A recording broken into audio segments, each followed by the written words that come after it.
a devastating unit.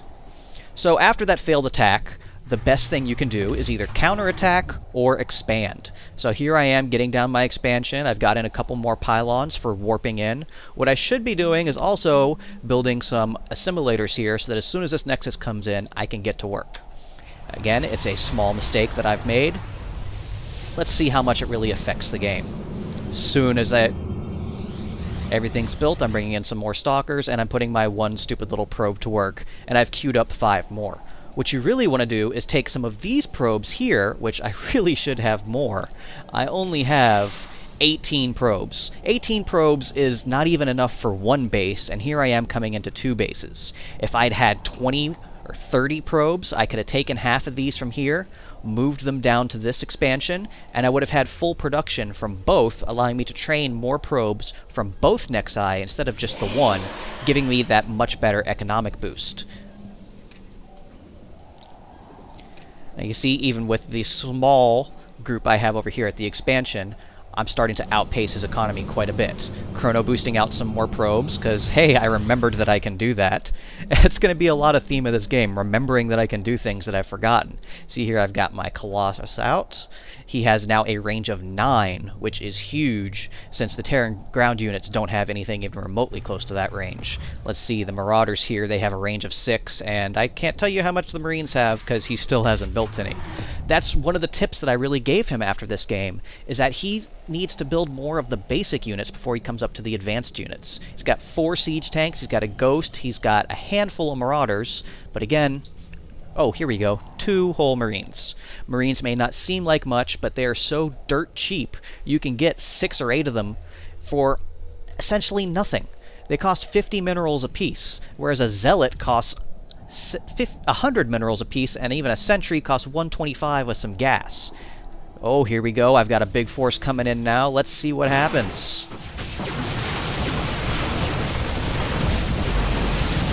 Yeah, he's got me pinned down here pretty good, because I didn't time my attack very well. I have some units straggling.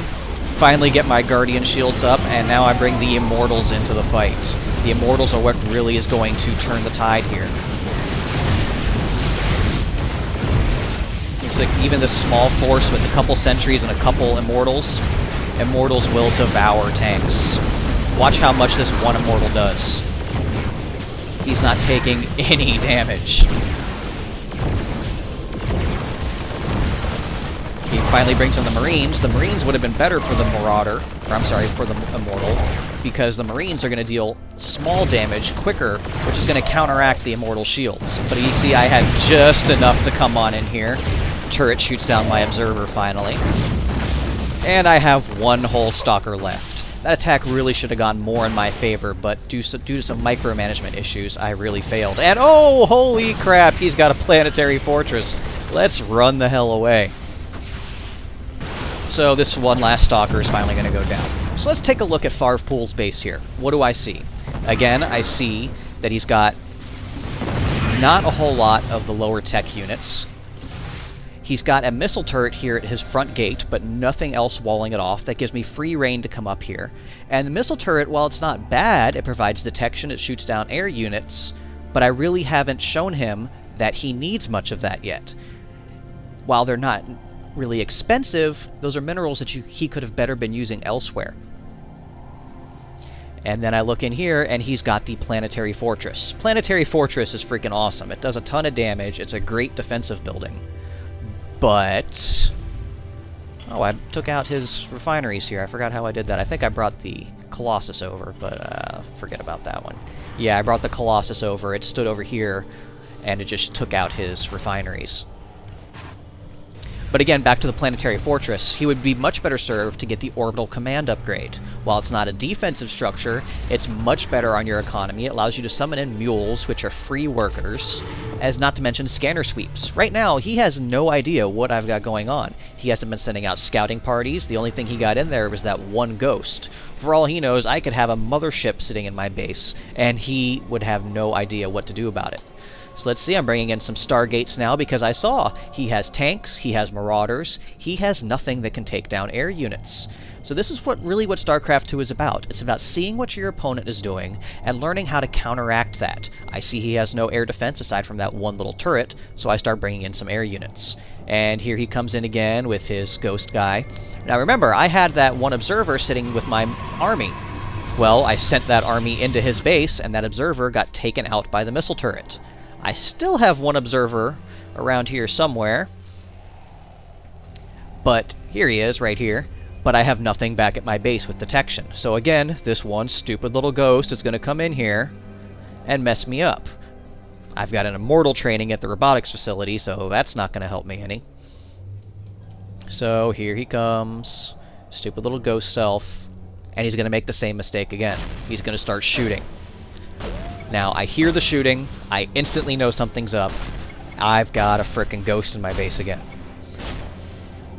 Bringing the Colossi around, bringing my army in. I should be able to kill him. Ah, crap, I don't have the observer. So, let's see, where's my guy at? Here he comes, I'm bringing him in as quick as I can back from the base. Still taking the shots, not doing any damage against that powerful immortal. Everybody's running around scattered, not really knowing what's going on. Chrono boosting out another observer because, well, I need something before he gets another nuke on me. Oh, there it goes, and the observer comes in just in time, and that is not a pretty death. So I've got sending this observer back to his base because I've had an eye on what he's doing the entire time.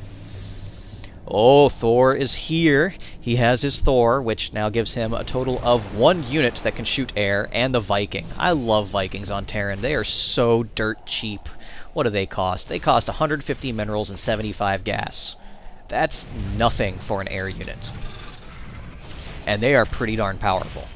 So we're getting in some more Thors. He's going pretty hard on his tech. He has a nice higher tier units coming in, but he just doesn't have the lower tier units to support them. Now, as he said later on, he doesn't have that much experience with Terran. The only reason he chose Terran is because he'd been playing the campaign. He actually wants to play Protoss, but he has no idea what the Protoss are capable of. So let's see what we got going on around here. We're going to speed this up a bit because this is a game that's taking entirely too long. Alright, he's moving out with some tanks and marauders. But you see, he hasn't scouted. He doesn't know what's waiting for him. And he's coming back in because, oh, I brought in a Void Ray. Yeah, Void Rays are known to be cheap Protoss units, but look at that. That one Void Ray almost took out that Thor. Thors are awesome against air, but Void Rays just do so much damage against these higher tier units. They're not that great against smaller units, that's why a squad of Marines can just annihilate a Void Ray, but they will just devour buildings, Thors, battle cruisers, anything with a lot of HP that gives them the opportunity to charge up that laser.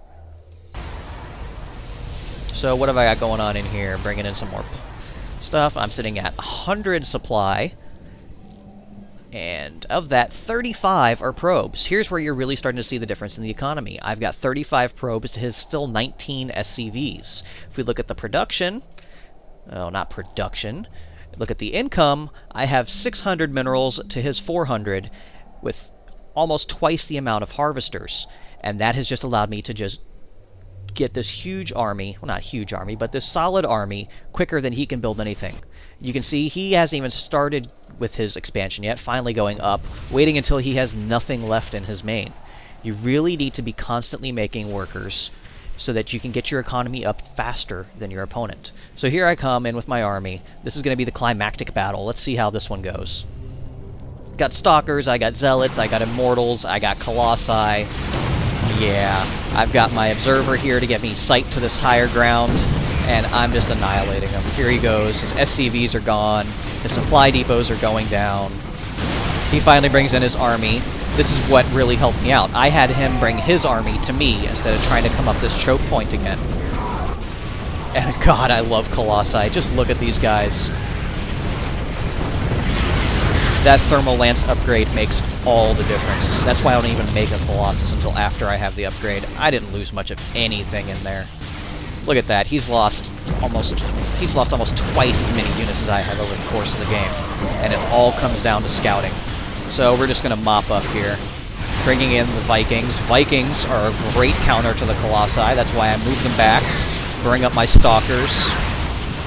It's all about knowing what units counter what units. I knew the Vikings could take out my Colossi, so I backed up my Colossi, brought up the Stalkers, and took out the Vikings. Saw the Immortals had no trouble with the Thor. Again, those Immortals are unstoppable against the bigger units.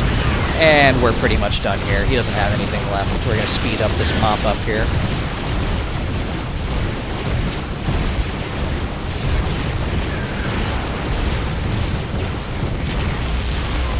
So after this game, I gave my friend, yeah, apparently I'm gay, sorry.